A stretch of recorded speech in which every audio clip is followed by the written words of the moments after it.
Well, I think we should kick this off because this is a hot topic, and I want to welcome everybody this morning to this our OEL Small Business Development Series. Of course, today we'll be talking about AI for contractors, and our guest speakers are James Savard from Ignite AI. He's the program lead for ION, which stands for Innovation Initiatives Ontario North.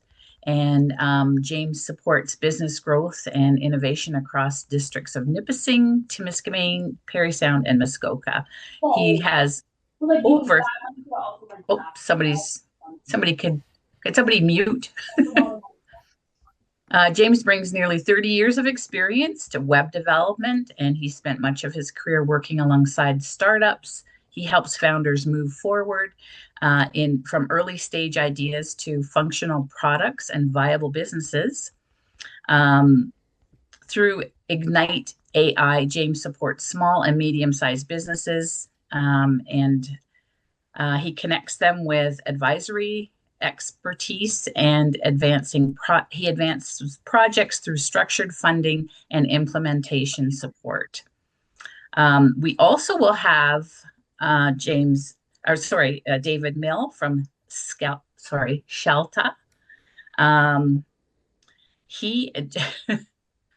David has a background that spans from national championship varsity squash team captaining, he was a captain, construction project coordination, and early age entrepreneurship. Scelta operates a boots on the ground, built for the backs of pickups, and is focused on his mission is AI for contractors. We're going to hear from both these gentlemen. They have lots to tell us. So without further ado, I'm going to pass it over to you, James. Oh, and by the way, please, if you have questions or comments, we want to keep this interactive. So please feel welcome to put your hand up or send us a message in the chat. With that, we can switch over to David. Yes. Thank you, James. That was awesome. Was very good. All righty. Okay. So everyone can see my screen here? Yes. Okay, perfect. So AI for contractors. So my name is David Mill, and I'm the founder of Scelta. And my goal is to fill the gaps in your business using AI. And a little bit about me and my team. We spent the last 3 years boots on the ground, meaning we visit all our job sites with all of our clients. We've onboarded more than 2,000 contractors to use technology and AI tools. We find the value is in actually spending time on the site to truly understand what it is you're going to get out of these tools and how you use them. And most recently, AI has been the biggest topic, and we see a lot of power with it, but at the same time, it's only as important as the team that's going to be using it. So we ensure that every tool that we install happens on site. I want to start quickly with just kind of a raise your hands, virtual hands, but if you've ever used ChatGPT, I know there's many of us that probably have. You can see my screen here. Okay, I got a few thumbs up, some hands, quite a few hands. Okay, sweet. Yes, we've all tried it. It's probably the most popular tool right now, but does anyone here actually know what GPT stands for? What does GPT actually stand for? Now, if we were in person, I'd be giving you guys away prizes, but hopefully there's some kind of virtual prize I can give away at the end of today. But how about let's just start with the G. What does G stand for? Any guesses? Jackie. Generative. Keith, yes. Well done. Does anyone know what the P stands for? It's pre something. Pre-trained. Pre-trained. Nice work. Okay, T. Any T's out there? Transformer. Yes. Who got that? That's awesome. Okay, generative pre-trained transformers. So what does that even mean? Well, generative means it creates new things, right? So like James was saying, there's all those different use cases where it generates and creates things. It can create documents, create estimates, create images, create marketing materials. It can just create things, which is great. And it's also pre-trained. So imagine you guys visited a million websites, or you read a million books, or you've had a million conversations. You'd be quite smart and quite pre-trained on all topics. So the idea is that AI has been pre-trained on millions and millions of data points. That's why it knows so many things. It can predict the next word in the sentence you're trying to say. And then lastly is transformer. So it has to transform and figure out what you're trying to say. So I'll give you a quick analogy. It's sort of like if I say, I'm going to the bank, I could be going to a financial bank, or I could be going to the river bank, right? There's two different types of banks. So it's AI's job to understand the context of my conversation and decide which bank I'm choosing. So in my case, I'm talking about a financial bank and not a river bank. And so that's what transformer really means. So it's generative pre-trained transformer. Now, something you might not know is that every AI you guys use is technically a GPT, right? ChatGPT just chose to put it in their name, but in reality, your Claudes, your Geminis, these are all generative pre-trained transformers. So something to kind of think about when you're using these different AIs. Now, I'm just going to kind of go over what you're going to leave with after the presentation today. First thing is a way to know where AI fits in your business. Really important. 15 real wins from real contractors, yours to steal, yours to take away today. These are all wins from contractors we work with every day. And these are non-technical people. So no software engineers, no technical backgrounds, just like yourselves building tools who are subject matter experts in the electrical field. And then we're going to go over a live demo. I'm going to show you guys AI in action. It's a free tool. It's called Google NotebookLM. So if anyone wants to look it up before we get started, I'll be going over it with you today. And then how to start, really quick, just how to start today. And I'm going to set up sort of your initial first few projects with you guys, whether you use ChatGPT or you use Claude. That way you guys can hit the ground running. Now, you've noticed there's all these AIs out there, right? You've got your Manuses, your Granolas, your Geminis, your Groks, your ChatGPTs. You guys have probably seen a lot of these logos and a lot of these different AIs that you can pick from. Now, how do you choose the right one for you, right? Sort of like, which one should I even be using? Well, I always go through the same three-step process with everyone that I work with. First, we have to decide, is it a repeated task in your business? If it's a repeated task, like whether it's sending out invoices or whether it's doing estimates or whether it's putting out advertisements, whatever it might be, then it's a great use case for AI. It's repeated. And then secondly, is it document heavy? Is it a document heavy task? Is there hundreds and hundreds of PDFs, hundreds of pages, perfect for AI? Because AI is just going to rip through all those pages, understand what your context is, and provide you with an answer and read a lot faster than we can.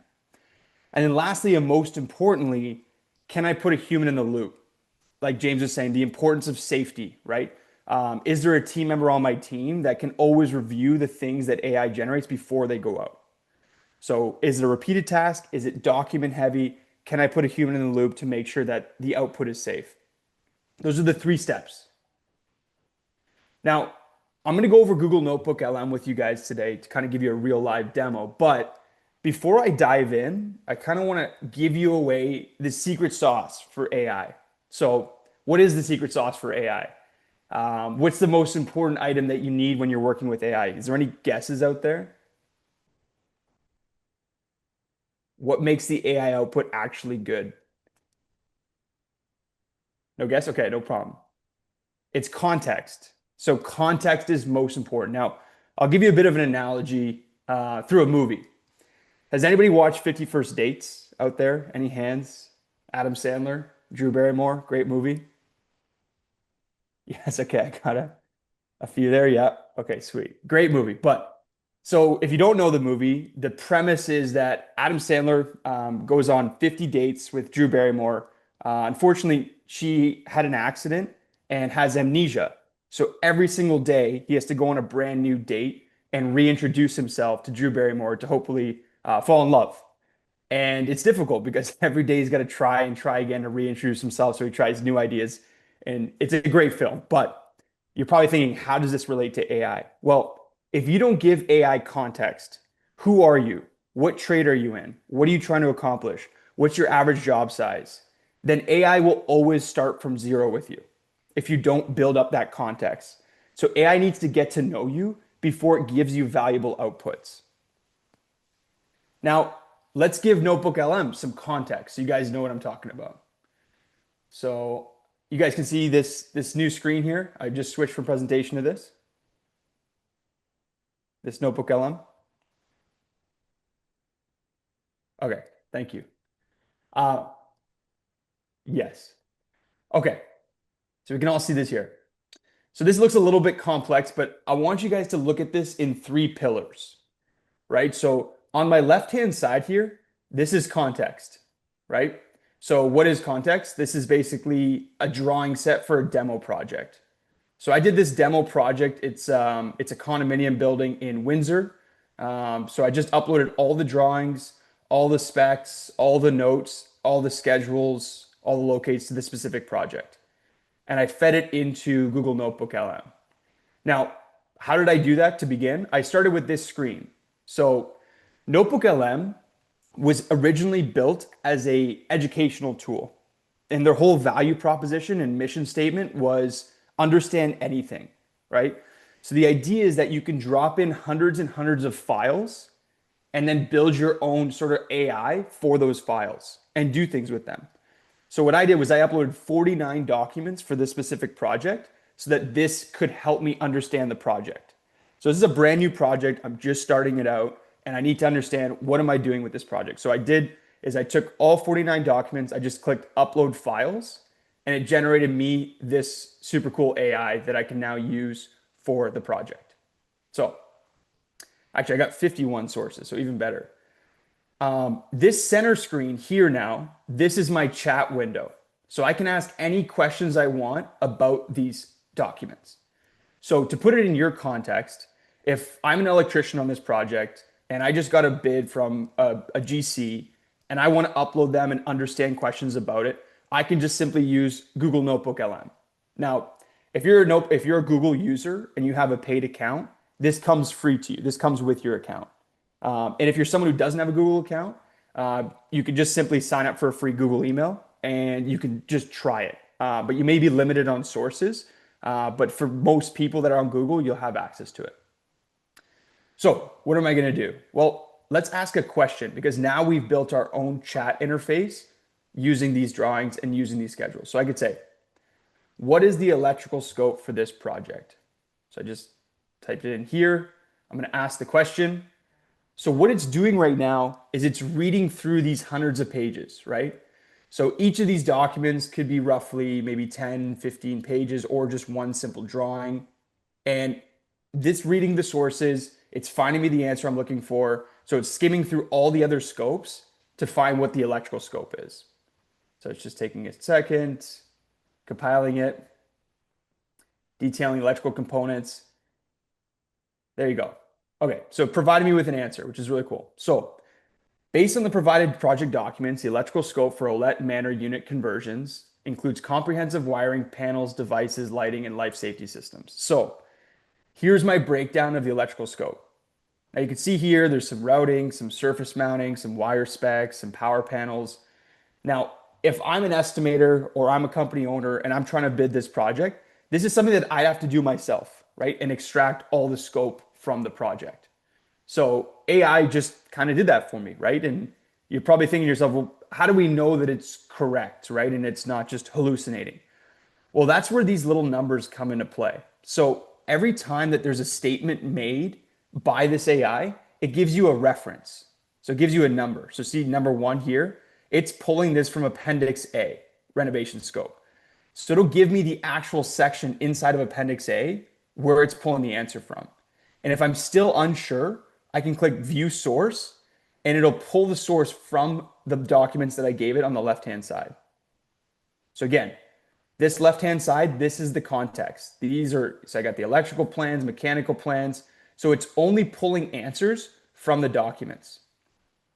Now, for those of you guys who have tried using other AIs to do what I'm doing right here, what it's doing is other AIs will look across the web, look across the entire internet. And when you upload a bunch of docs, it'll get confused and start looking for different answers that are not in your documents. The cool part about NotebookLM is it keeps your documents into a sandbox so that it only answers based on the documents that you provided. So I keep going. I can see here, oh, here's the rough end wiring standards. That's pulled from the docs, right? I keep going. Okay, panels and distribution. Where does that come from? Okay, it comes from here, right? So how does this become useful? Well, you can give it to your estimating team. You can give it to your office team. What we do is we'll actually generate a QR code on sites, and we'll put the QR code up inside the units or inside the construction project or inside the site trailer, so that when your team members are working on the project, they can simply just go up to the QR code, they can open this chat up, and then they can start asking questions about the documents inside of it. So that's another really helpful use case. Now, it'll give you suggested questions. So these are all more suggested questions. So can you list the kitchen and bathroom lighting specs? No problem. So it's going to do that. Now you're probably wondering, what is on this right-hand side here? What is this all these buttons in this studio? Well, this is another version of what you can do with the different outputs with AI. So it gives you a few different options, and I'll show you what those options are. It can generate you a slide deck, for example. So here's a slide deck that it just generated for me based on the project. So there's our lighting specs in the center, which is really awesome. So I can always pull those, the model, the output, the mounting. And then based on the conversation that you're having, it'll give you follow-up questions that are similar to the question that you asked. So it's sort of smart and it thinks with you and works through the project.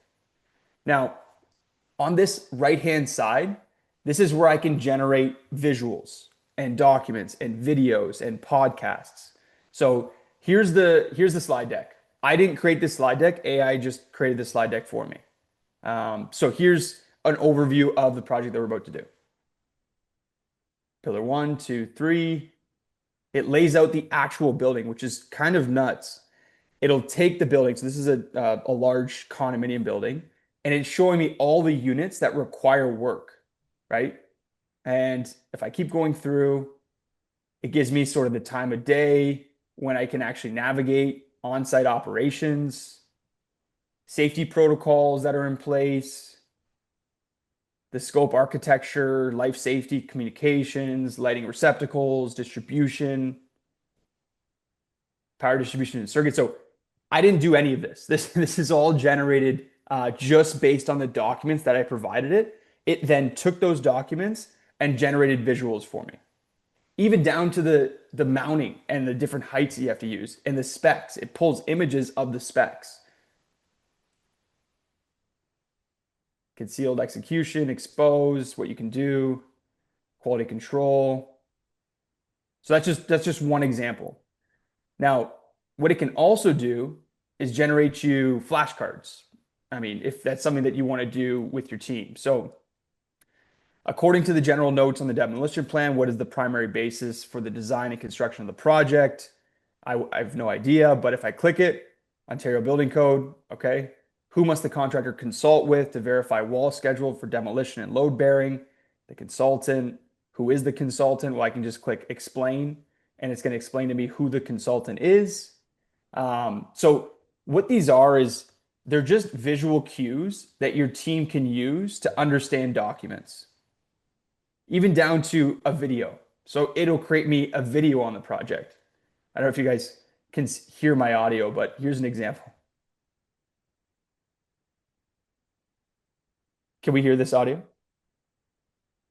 Yeah, we can't hear it. Oh, that's too bad. Okay. But there is audio. So it's basically explaining to me and giving me visuals of this project. So what I would normally do is with a contractor that just got a new project, they'll generate a video and then send that video to their team. So it's only 5 minutes, but it'll explain the entire project to them. And if you're not a video person, like let's say you do a lot of driving and you just want to listen to it, another thing it can do is generate you a podcast. So this is a podcast. I'll give you a quick example of that podcast. It just turns into an MP4 file that you can then listen to on your way to the job, or you can give it to one of your team members to listen to. So what I do personally is if I'm about to go to a construction project and it's a brand new project, what I'll do is I'll say, okay, I'm going to upload all the documents, all the drawings, and then I'm going to generate a podcast that's going to give me, 15-minute podcast. So on the way to the job, I'll just listen to the podcast and better understand the project, right? So I'm going to give you a quick overview of what that is. So you can see here all these different options that we have. So I'm going to just go here. Let's go to my options. So I'm going to download this drawing. I'm going to do just a quick example.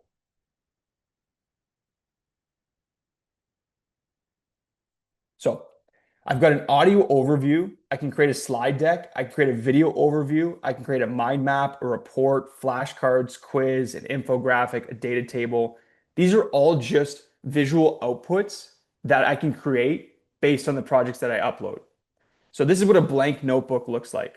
So I got my center chat, I got my left side for sources, and I've got my right side studio.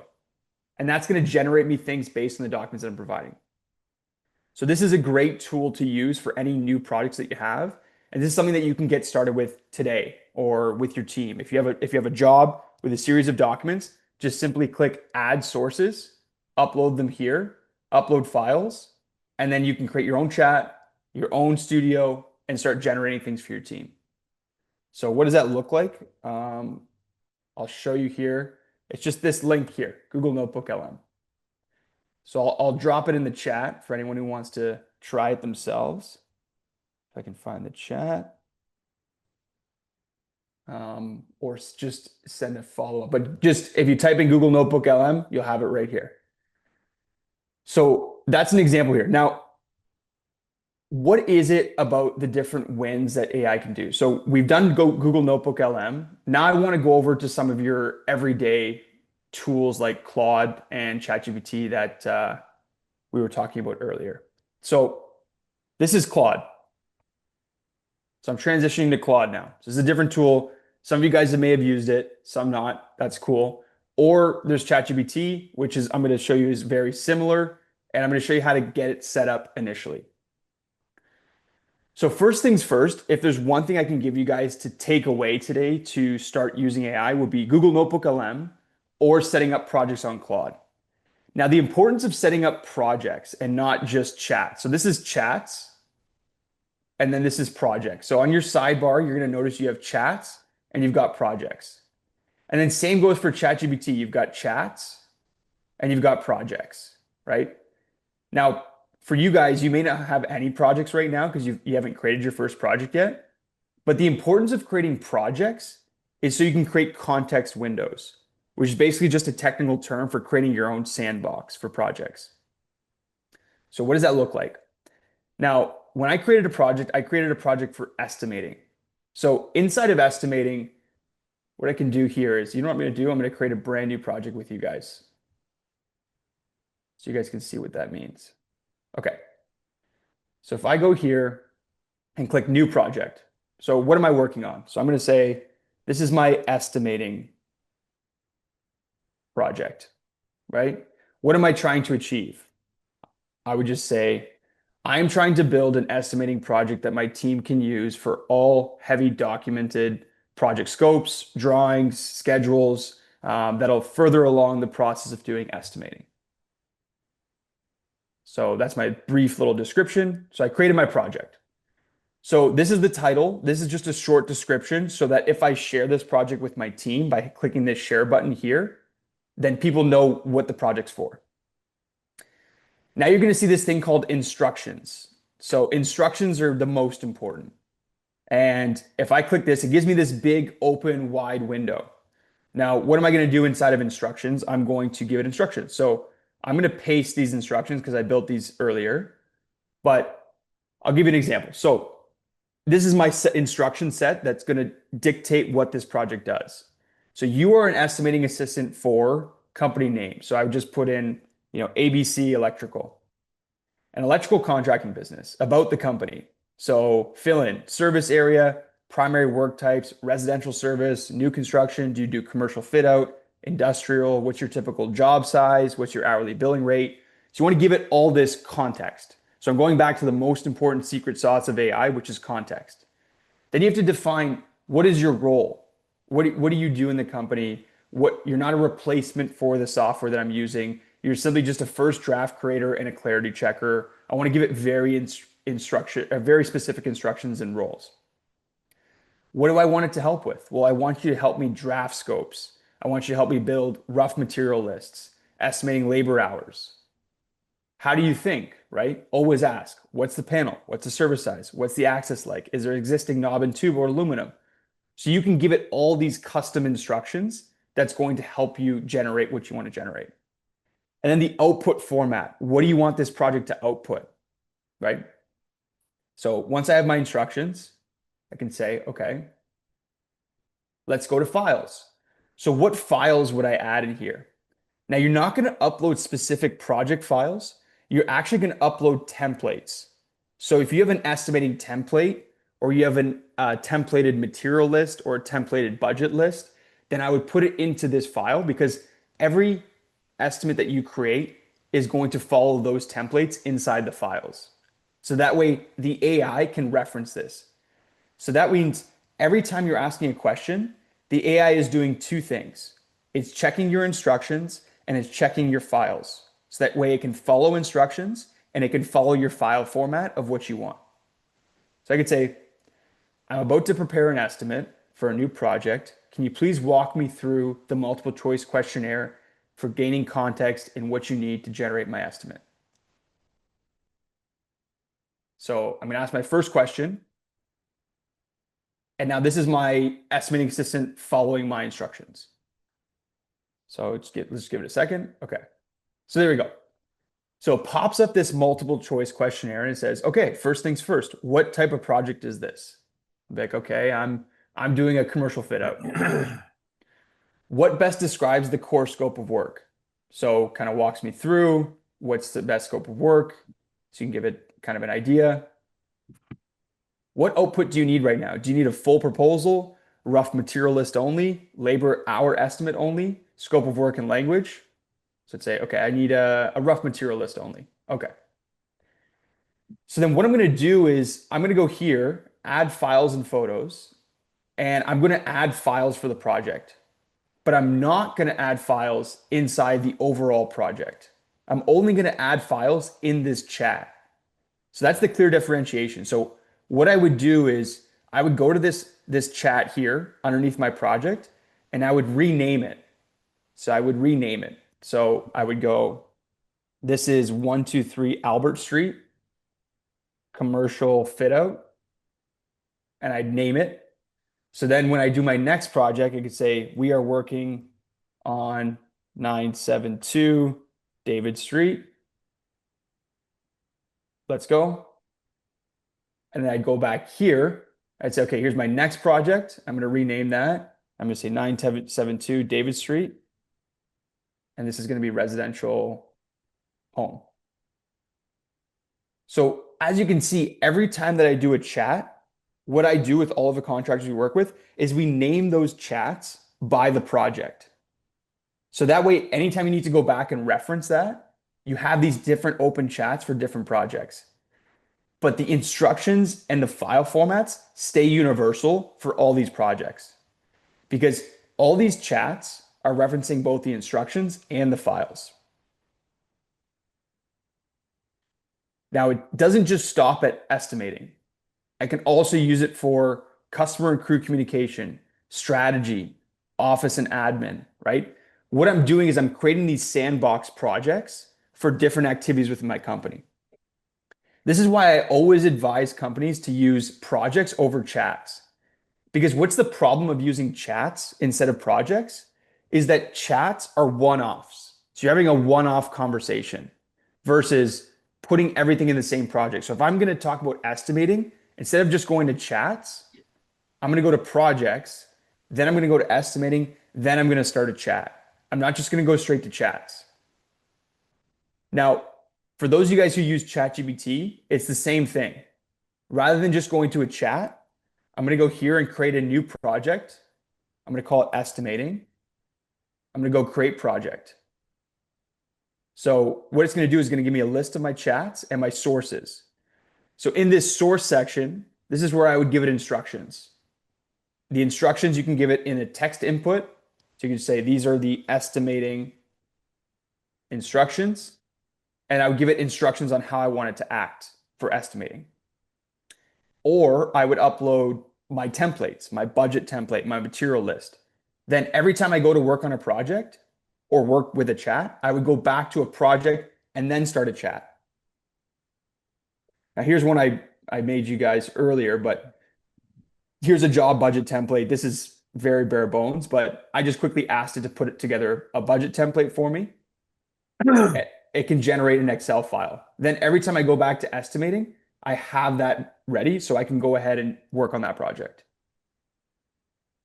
Now there's estimating here. Same thing.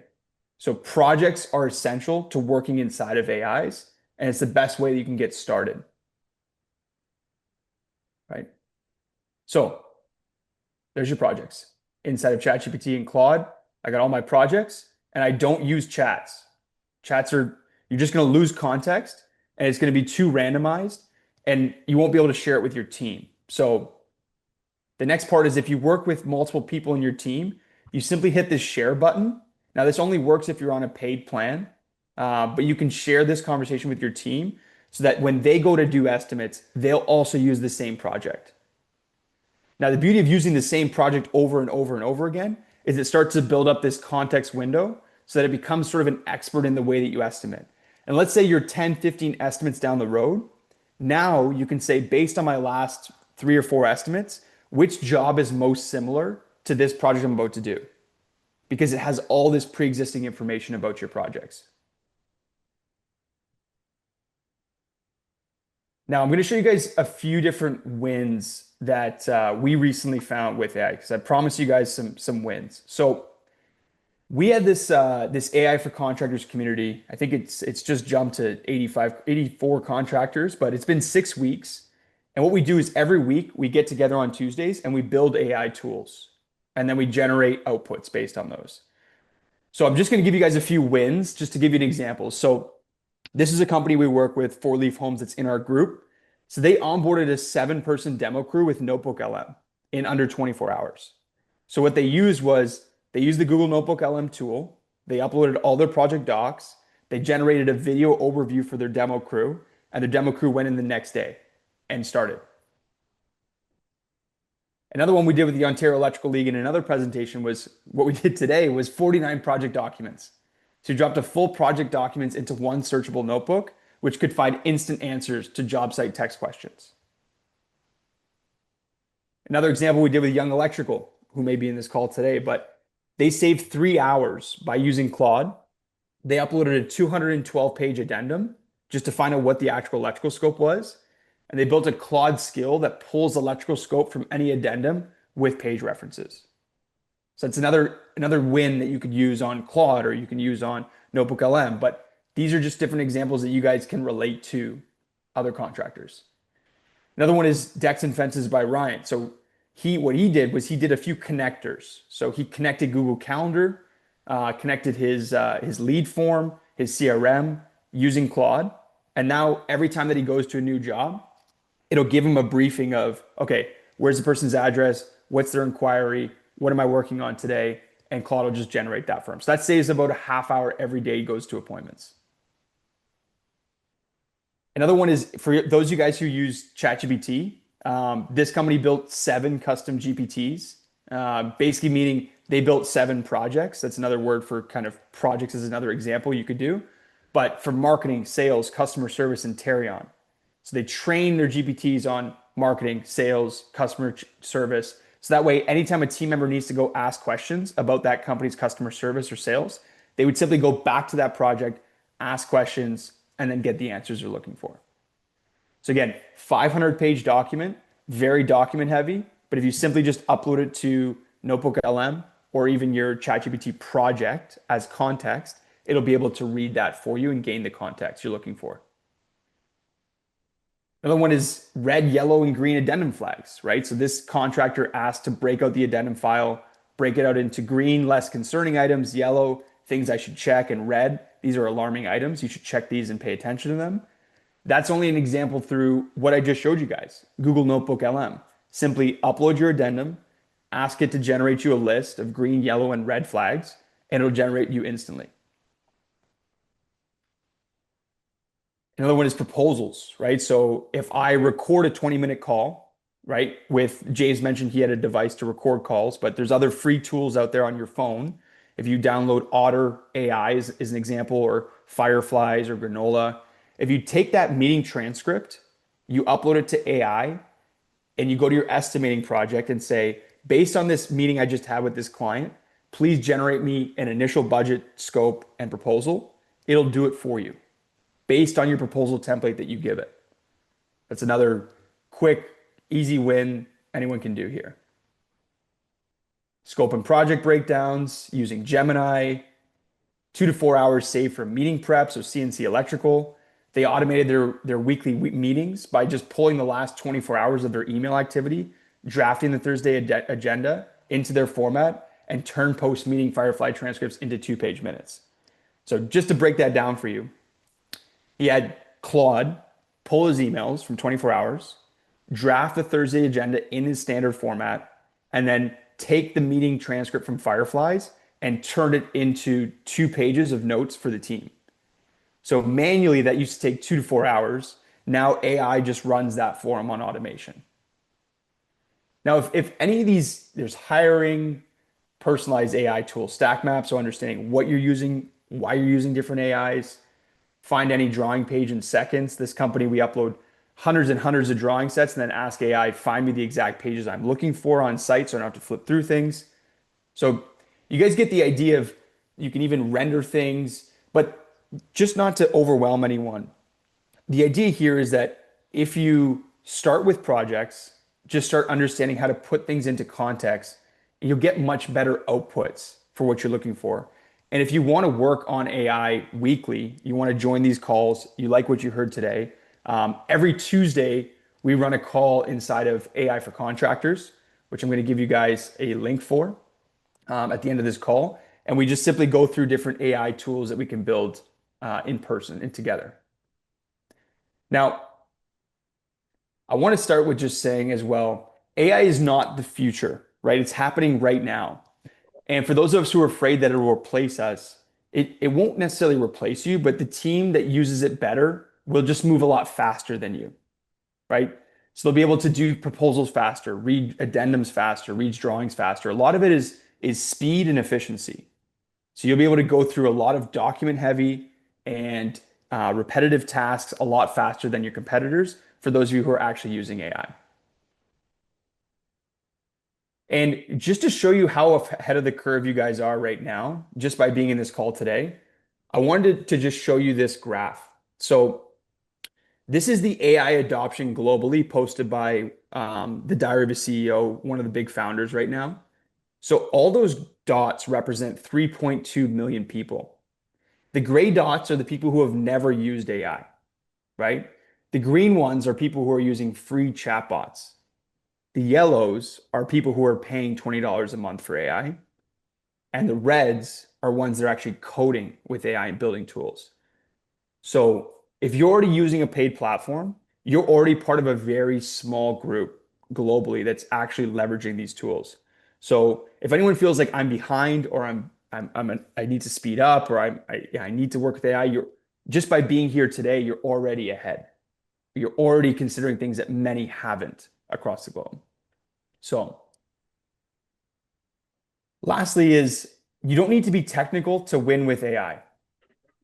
I find that some of the best tools I've ever seen built with AI have come from contractors that are subject matter experts in their field.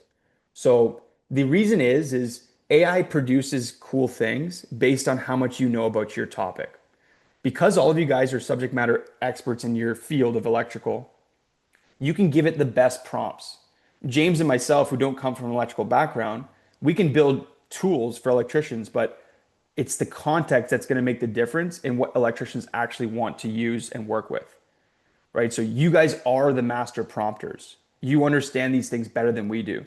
So you can speak with your AIs, help them better understand your workflow, and build things that work for you. And if you guys want to join AI for Contractors, I do live tool builds with my team every week. We have about 80 contractors in the group right now. It looks like this. It's called school. It's a little bit more fun than school, but it has basically this feed with 80 different contractors. We all talk about different AI tools. We record all of our events, post them in here. So if you guys ever want recaps and see our weekly call recordings, you can click here. They're all posted on YouTube. This session we did estimating. This session we did proposals. These sessions we did everything from all your tools that you're using. So just understanding different tools. So happy to have you guys join. It's free. And there's this quick little classroom where if you guys want to go through events yourself, you can and just walk through modules. But yeah, that's all for me. Happy to open it up to questions that you guys have. Well, that was some excellent information, David. Thank you. We got questions. Just to confirm, so for the Tuesday events, these are all free events. There's no charge for any of these. Yes, these are free. Thank you. Yeah, they're QR code. If you guys have your phone, you could scan the screen. It'll open up a quick little prompt. All you got to do is enter your email, your name, and then just click join, and you're in. And there's a good number of electricians in the group. There's also renovators, there's carpenters. So yeah. Can we advertise that link, David, to anyone? Yeah, you're more than welcome to. All right. I will I gotta find it. Yeah, go ahead. I've been collecting the links that we've been referencing, and I will provide them to everybody on today's call with a follow-up and the recorded version of today. But let's see if there's some more questions out there. Sorry, last question. If we're getting into this and we're starting to struggle, are we able to contact you directly for assistance? Is there something you can do for us to get through the pain points? Yeah. So if you just visit our group and you send us a message, or you can just go to scelta.ca. We have our page here. There's a whole bunch of calls to action, but it just kind of walks you through how we do AI, some of the wins that some of our contractors have had.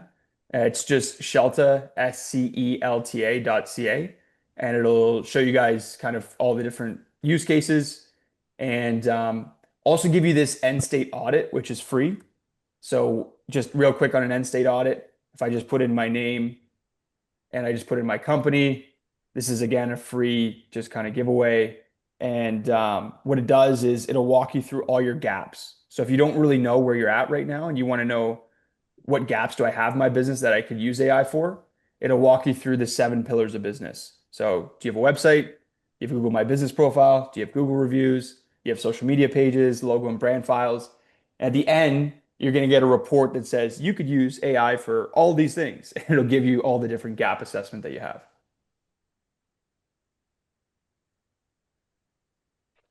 Yeah. It's fantastic. Anyone else? Yes, quick question here. Yeah. David, you were talking about the fact that AI will not replace us. We're gonna have to just adapt and work with it. I don't hear the same narrative out there. Sometimes I hear people saying, like, with agents and with the strengths that AI is building up, we might be replaced. All the jobs that are working with inputs and outputs might be replaced. What are your thoughts on that? Yeah. No, it's being an electrician nowadays, I think there's such a surge of work coming your way, especially with all these data centers, which I could go down a whole rabbit hole on how much work is coming down the road because we're going to need all these data centers. So from the actual doing the work point, I think it's never been a better time to be an electrical company. But it's really the document heavy and repetitive tasks. So it's the invoicing, it's the payroll. And what I tell teams is don't replace team members. Like, don't let your team members go. These are the greatest people the greatest assets your company has. It's let them do higher value activities, right? So, going through document booklets and organizing files and sending out just service calls and things like that. Like, those are activities that, yes, can be replaced by AI, but it just lets humans do more valuable work, right? Do higher level work. So it actually empowers your team members to do 3 times more the output than they were being able to do before. Either 3 times more the output or three times less people working in the company, no? Well, it's what I like to see is okay, so if I have someone working in my team, so I have someone that's working in my office, they're doing invoicing, they're scheduling different calendar events. That's great. But now I've given them AI agents that can schedule meetings for us, that can send out invoices on automation. So what I'm doing now is taking that office person and saying, okay, well, where are the higher value activities that we can have you doing, which is speaking with clients directly, right? Booking meetings with different clients, more clients rather than just the existing ones, so they can do more output now because now they can reach out to more people because they're not bogged down. I'm not a believer in letting team members go. I'm more a believer in finding out what better activities they can do now that they have these AI tools. I understand that. What do you think about the fact that AI is always implementing and getting better and better and stronger? What do you think is going to happen in 5 years from now? Yeah, that's an important question to think about. I mean, things have changed so rapidly, right? In just a year. I'll give you an example. So we used to do a lot of rendering. So we would render different images for buildings and things like that. But now you can just go to Nano Banana, which is Gemini. You can make your own renderings. You can go to ChatGPT, make your own renderings, right? Like, so the rendering business is kind of shot. So in that sense, I see the way things are going now when it comes to content and visuals and media and creating websites. Like any of you guys in this call today could create your own website, right? That wasn't a possibility 2, 3 years ago. But you get, and I've seen contractors too, is they're building their own dashboards. So to answer your question as well, is we used to build a lot of custom software. We don't build much software anymore. We just teach the contractors themselves how to build their own software, so their own dashboards and what they want. So I see it's more about implementation and safety and governance. I think that's going to be the most important thing 5 years from now. Those who know how to use these tools safely and know how to get them live, push them to users. So I see in 5 years' time, I see contractors building their own apps, building their own websites, all these things they used to hire people for. I think you guys are going to be able to do yourselves now, which I think is super cool. So I think it's less about hiring out all these external parties. I think more and more you guys are going to be able to keep everything in-house, and you're going to have basically a software development division, but really it's just a team member of yours who's very savvy on AI and understanding what you guys need. So I feel like 5 years from now, contractors are going to be doing things that they used to hire for, and just be able to do them in-house. And it's only going to get better and better and better. With the clients that I work with, this is certainly the trend that we're seeing a lot of inquiries about building custom software for internal use. I've been in web development for about 30 years.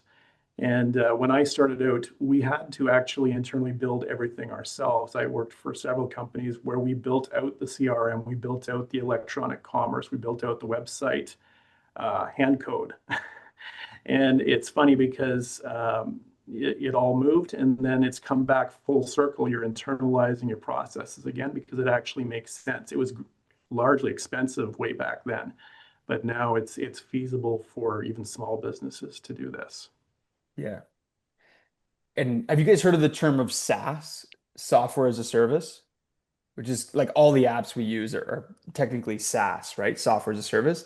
I think the narrative is changing a little bit. I think it's more now service as a software.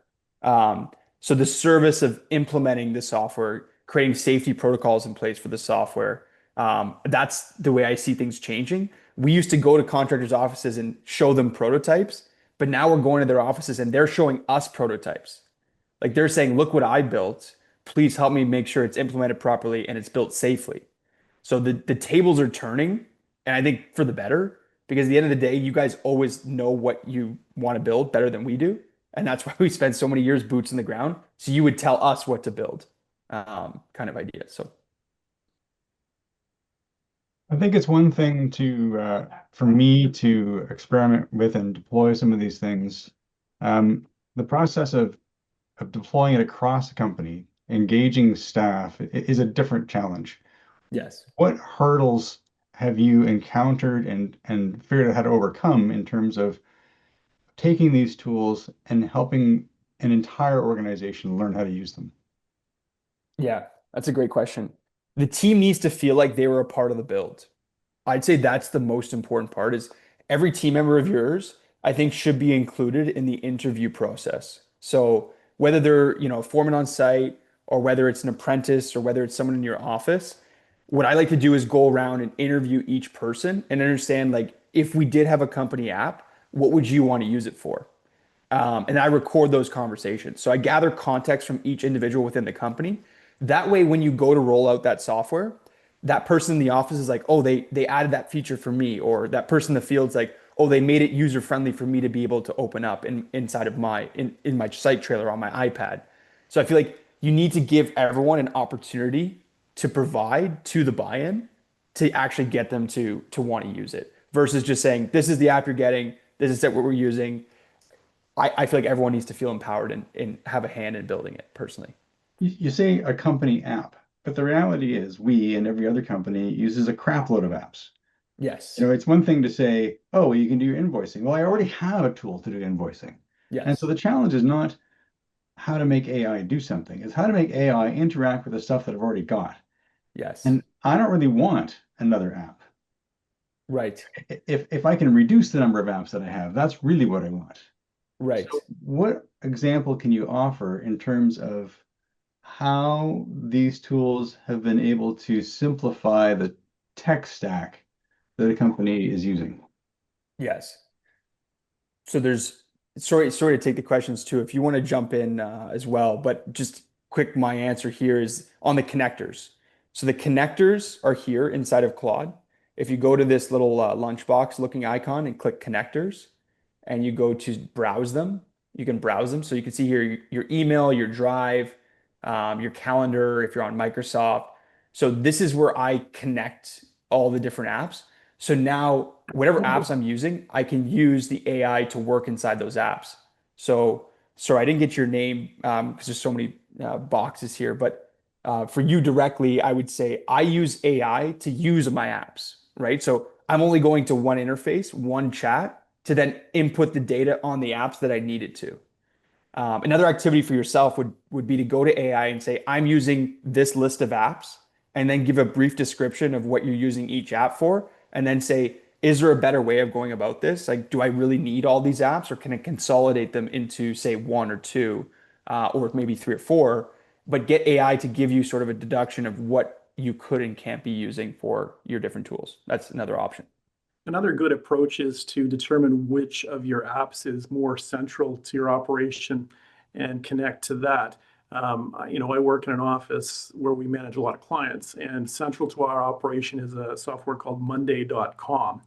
So I use Claude quite often to do skill tasks and whatnot. And we do have a variety of apps that we use, but at the end of the day, everybody's using Monday. So when I'm working with clients, I'm connected to Monday using those connectors that he was just showing you, and I'm pushing updates to Monday as the source of truth in our company all the time, although I'm working around it. But we maintain that core and take use cases around it, and then maybe eventually you can make some of those apps go away, and maybe eventually we replace Monday, but pick one high pain point and work on that. But make sure that you're integrated, because you don't want to start duplicating work. Yeah. Another thing, if you're using Claude, you can turn this discovery on, this little notch here. If you go to connectors and you go to discovery, from your chats that you're having with AI, it'll suggest connectors based on your chats. So based on things you're doing in AI, if you turn this on, it'll make suggestions like, oh, you're trying to draft emails. Let's connect your email so that you don't have to do emails from your actual inbox. You can use it from the AI.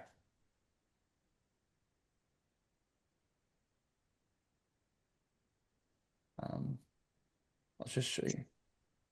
A quick question here, David. Will it can it interfere only with apps, or it can interfere as well with the software that we might be using? Like I'm an estimator. I'm using Accubid Anywhere software. Can I have AI work with it as well? There's something called MCP, which is a model context protocol. So for these connectors, it's just a fancy word for helping other apps connect. So what Claude has done is it's picked a lot of the most popular ones, but IQC, the bidding software that you're using, the estimating software, that might not be on here. I don't think if I type in estimating, I don't think it has any estimating tools. I think it might have Bluebeam, not even Bluebeam. So what you have to do is you got to get someone who has a bit of technical background to create a custom connector. So what it's going to do is if that app you use has an open API, which is an application programming interface, you'd have to build a custom instruction set for it to then pull the data from that app you're using and leverage it with AI. So if it's a one-off app, if it's a very popular app, it's easy to connect. If it's not the most globally popular app, you have to custom connect it, but it is possible with a lot of apps if they have APIs. Okay, thanks. Yeah, no problem. We've got a question from our audience here. What software is everyone using today for project management?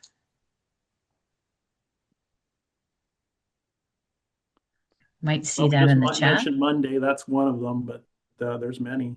Asana is a popular one. David, you may want to chime in here. Yeah, I use Notion personally because it's a very readable database for AI. Notion's very friendly with communicating with AI. So I like it because anytime you type in a word or a keyword, the AI automatically recognizes it. So I can talk to AI and be like, hey, did you find that project I'm working on with James Savard? What was the last conversation we had? It'll just find it inside of Notion.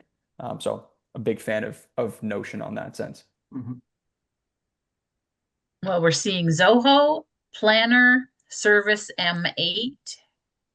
Some of these responses that we're getting. Any Procore users out there? Or did any GCs make you guys use Procore? Procore is a big one. Yeah, we're using it. Yes. Yeah.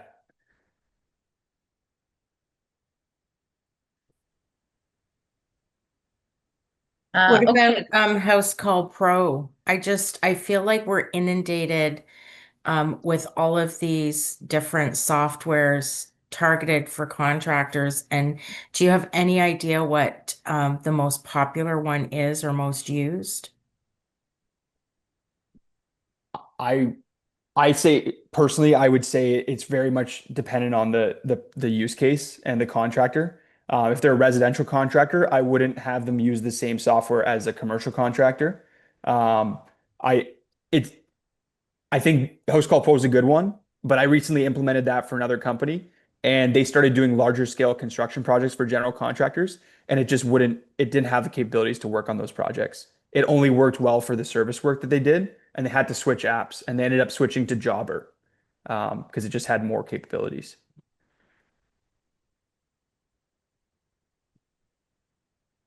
All right. Anyone else? I'm getting all these links for to send on to everybody else, but I do have a couple of questions. We may have touched on all of them, but James, contractors often worry about accuracy and liability. How reliable is AI today for tasks where mistakes could cost money and time? Yeah, it's reliable as long as somebody is reviewing the output before it goes anywhere. You've got hallucinations, that's always a risk. And large language models, they tend to fill gaps rather than admit they don't know something. So when it does inject something, it does cite something, you have to check where it's getting its information from. That will help mitigate your list. And if your prompt lacks context, meaning there's no documents behind it, you may want to build a project around it or insert some documents into the chat if it's a direct use. The more information that you can give it directly, the better. The better. There's less risk for hallucination. Just give it more info. The more context you provide, the less room there is for the model to invent something. And the same would apply, external sources. You need to, it would sometimes have to cite, and you need to make sure it's coming from a credible source. You can also instruct it when you're prompting to not hallucinate and not guess. And another way is to prompt it to interview you and ask you questions to help fill the gaps. That's also a good way.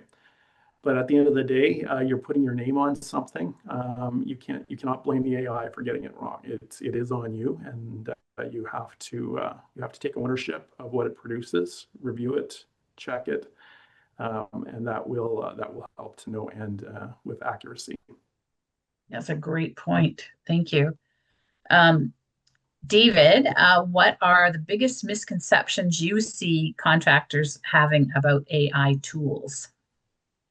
The number one is I don't have time right now, because it will save you so much time, right? I know you guys are very, very busy people, and I find that, giving AI is one of those things you can't just spend maybe 20, 30, maybe an hour on. It requires a good, consistent day after day, even if it's an hour a day, but just the consistency of learning how to use it, because it's going to take away a lot of those monotonous tasks that you are doing. So timing's a big one. I think it's definitely worth making the time for, which I don't think this group has a problem with because everyone's here at 8 a.m. on a Friday learning about AI. So definitely time is a big misconception. And then I need to be technical, or I don't know how to use AI, or haven't really built anything in the past. You don't need to be technical. Even just to give you my own example, like I'm not a software engineer by background whatsoever, but I've been just using AI consistently for the last 3 years and feel pretty kind of adept with it. So like I said, some of the best tools that I've ever seen built on AI have come from non-technical people who have just played around with it for 6 months. Contractors by nature are tinkerers. They build things. They love trying things and building tools and trying tools. So I think they're the perfect use case for getting the most out of AI. So I think the misconception being time, I'm not technical enough, I'm not the right person to build it. Those are what I hear personally. Great.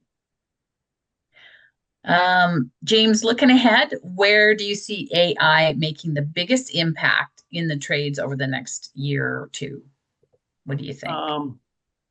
It's going to show up in the work that surrounds the job, just like we've discussed. It's the reporting, the documentation, operating procedures, analyzing drawings, things that are not the actual work. It's all the admin work. And staying on top of information, there's going to be a lot going on. I think workloads are just going to increase, and it's going to be more hands-on. You're going to be in front of more people. Note-taking, the Fieldly technology like that is I think something you're going to see a lot more of. And things like agentic AI, there's going to be some opportunities there to help contractors stay on task. Get an agent to prompt you at the beginning of the day and say, okay, what are we doing first? This is what we need to do. And let's see if we can rattle off some of these admin things right out of the gate so that you can get to work and do the real work. Excellent. Anyone else have any comments or questions? I've been trying to gather all of the links that have been provided today in our chat. As I say, I'll be passing that information along to everyone, as well as contact for James and David. Just a quick question here, David. If I'm doing takeoffs and sending BOMs, what would be the best AI that I would use? I would start with NotebookLM to identify what the scope is and what you're looking at. That's the free one, so you don't have to spend too much money on that, and at least it gets you 80% of the way there. That's NotebookLM. And then secondly, I would create a project inside of Claude called estimating for your company, and then upload your templates. So your templates for your materials, your templates for your BOM, and then start asking questions inside of Claude and NotebookLM and see which answers you like better and compare them, kind of do an A/B test. And if you want to send me your contact, I can send you instructions on how to do both. Excellent. Thank you. I'll send it. Yeah. And because so many of you guys asked the question about what tools should I be using, I'm just going to post a quick prompt inside of the school here. This is a long prompt you can just copy and paste. It's going to interview you, build your tool map, and then create you an internal decision doc based on what tools you're currently using. So if anyone wants to get that, I just posted it. It is inside the feed now, so you can copy and paste that prompt to learn what tools you're using and why. Excellent. Is there a huge advantage to justifying getting the paid version of these apps? Yeah, James, I'm sure you have some thoughts on this, but 100% paid is definitely the way to go. From a safety standpoint, from a data standpoint, a lot of the free accounts, as I think we were talking about before everyone got on the call, is like if you have these free accounts, that's training data. If you have these paid and enterprise accounts, that's your data. That's a big differentiator. And then you can just get so much more out of the paid accounts than you can out of the free ones. Yeah, you'll run into paywalls very, very quickly, unless you're just doing basic text. But if you get into things like image generation or analyzing large documents or working with large documents, yeah, you will eat up the free capacity very fast. It's hard to get things done at that point. But the costs are not too high unless you get into agentic AI is pretty heavy. When there's proactive work being done, but definitely consider getting a paid version. Yeah. We have a funny saying in the office called burn the tokens, because you use so many tokens when you work with AI, but the ROI, the return on investment that you're getting from spending money on tokens is so substantial. I mean, I have contractors who are spending 4,000 or 5,000 a month on tokens nowadays, but they're saving 4 or 5 hours a day, right? So what if you do the return on investment on that? What does that cost them, right? It's substantial. Oops. Michelle, did you have a question? No? Okay. All good, thank you. I thought you did have your hand up there. Okay, is anybody else? JF, thank you for your good questions and comments today. There's a lot to absorb, so much to take in, and as I say, It's definitely the thing is that it's definitely we're gonna have to adapt. There's no choice. It's big, it's there, and it's already here. That's the thing. It's like we knew it was gonna come in like 5-6 months or maybe a year ago. We were already talking about this, but it's here and it's ready to work with us. So let's use it. yeah, it's not going away. Yeah. Anyone else? Nope. Okay. Well, if that's all that we have today for questions and comments, I want to thank you both so much for this wonderful presentation. We've learned a lot, and luckily we have some good links to go back and refresh what we've learned. It was just excellent. Thank you so much, both of you. And for everyone on the call, I will forward a follow-up email with the link to the recorded webinar today and all of the different links to help us navigate through the newness of AI in our world. So thank you very much. Everybody enjoy the month of May. We'll see you in June. And then everybody's saying thank you, James and David. Thank you. Thank you. It's a pleasure. All right, everybody, be well, be safe. Until next time. Take care. Thanks Thank for having me. you. Have a Thank good you. weekend, everyone. Bye.